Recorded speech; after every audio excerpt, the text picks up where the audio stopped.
Greetings and Merry Christmas. I am Leandre Samuels, Managing Director here at Advent Flame Media. Christmas is a delightful time. Lights, decorations, Christmas trees, gifts and other things remind us of the happiest season of the year. Every country has its own way of enjoying the season. In Jamaica, we enjoy the sorrel drink and the Christmas cake and the grand markets and so many other activities. As a matter of fact, in every country across the entire globe, there is one thing that is intertwined with all Christmas celebrations: family. Christmas is time to spend with family and friends, time to relax, time to have fun. Yet this year, 2020, there is a change. Many are home, alone, without any family to visit. And still others, though Zoom and WhatsApp may seem to be the answer, a huge gap lingers that cannot be filled.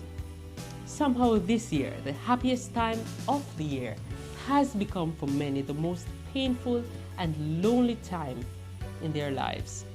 In recent years, many have come to realize that Christmas has become a time for shopping and eating and frivolity, and the real reason for this special season has been forgotten. Yes, some may still read the story and others make a once-a-year visit to a church, but the deep realization of the sacrifice of the one Christmas is about is lost. I'm sure you either know or you've heard the song, The 12 Days of Christmas.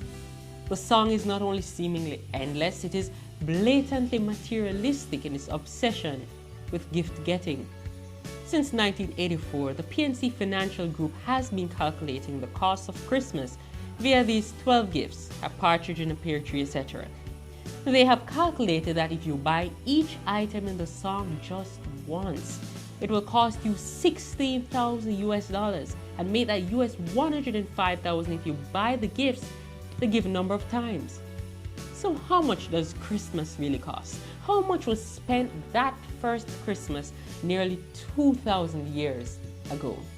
Well, let's see. We have a blue-collar self-employed carpenter and his pregnant newlywed wife, both of the lower classes, whose income no doubt was best rendered hand to mouth. And because of the Roman edict, the couple locked up his carpenter shop, planning to be back in a few days, and journeyed to old little town of Bethlehem, where all they got was a string of no vacancy signs.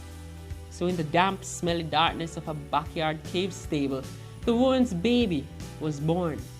His crib, a prickly box of cow feed. His visitors, a motley band of unsavory shepherds who, in astonishment, bowed before this baby the herald angels declared to be the Messiah. But the angelic pronouncement notwithstanding, the baby makes three family was still dirt poor. Had it not been for the extravagant gifts of that band of Arab princes, the family would never have financially survived their flight to Egypt as impoverished migrants. That first Christmas could hardly be described as much more than a bargain basement bust, unless, of course, you calculate the cost from the other side of the universe, the astronomical cost of one who did all the giving that one star night long ago. For God so loved the world that he gave, and wooden manger, wooden cross, he gave it all. That night he emptied his treasury for us.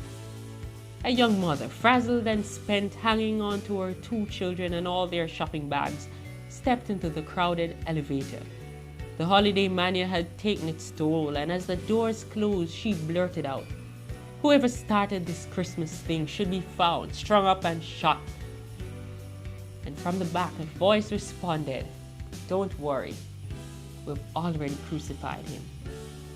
They said the rest of the way down you could have heard a pin drop.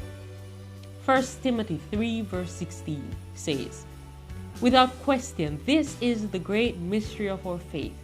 Christ was revealed in a human body and vindicated by the Spirit. He was seen by angels and announced to the nations. He was believed in throughout the world and taken to heaven in glory." The ancient words of this text are as provocative in the Greek as they are in English, translated literally to be mega mystery. How else shall we describe the immersing incarnation of the infinite into the shadowland we finites call home? Gilbert Keith Chesterton, an English writer and lay theologian, was right. He said, "We walk bewildered in the light, for something is too large for sight and something much too plain to say." The seed of God planted in the womb of humanity, the very mechanics and genetics of such a divine human transfer are more than our third millennial science can fathom. But in the end, the great mystery isn't so much that God could do it, but rather that God would do it. Best-selling author Ellen Harmon White commented on the text by saying, "The work of redemption is called a mystery, and it is indeed the mystery by which everlasting righteousness is brought to all who believe."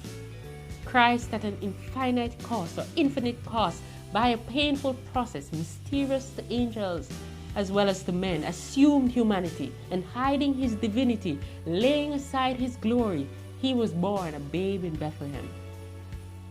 It was the day before Christmas, and busily wrapping packages, the boy's mother asked if he would shine her shoes. Soon, with the proud smile of a 7-year-old, he brought her shiny shoes for inspection. She was so pleased, she handed him a quarter, and on Christmas morning, she felt a lump in the shoe. Taking it off, she shook the shoe and out dropped a quarter wrapped in a small piece of paper. On it, in a child's scribble, were the words, "I done it for love." My friends, God gave all because of love. Love that has no boundaries, love that has no end. And Jesus took upon himself the sins of the world. He came that you could have life. He wants you to have hope, to be forgiven, to be saved. He wants to save you. He wants the best for you. He wants for you to come to him. That's all. Come to Jesus and find the hope, the relief, the forgiveness, the deliverance, the peace that you long for. I hope that this year you will be reminded of the reason why we celebrate, the real reason why we share gifts, the reason why we sing "Angels We Have Heard on High" and "Silent Night" and "O Holy Night," the reason why even amidst a pandemic you can still have the reason to celebrate, the reason why you and I have hope for a better tomorrow. From our family here at Advent Flame Media to yours, I wish you a peaceful and wonderful Christmas. Happy holidays.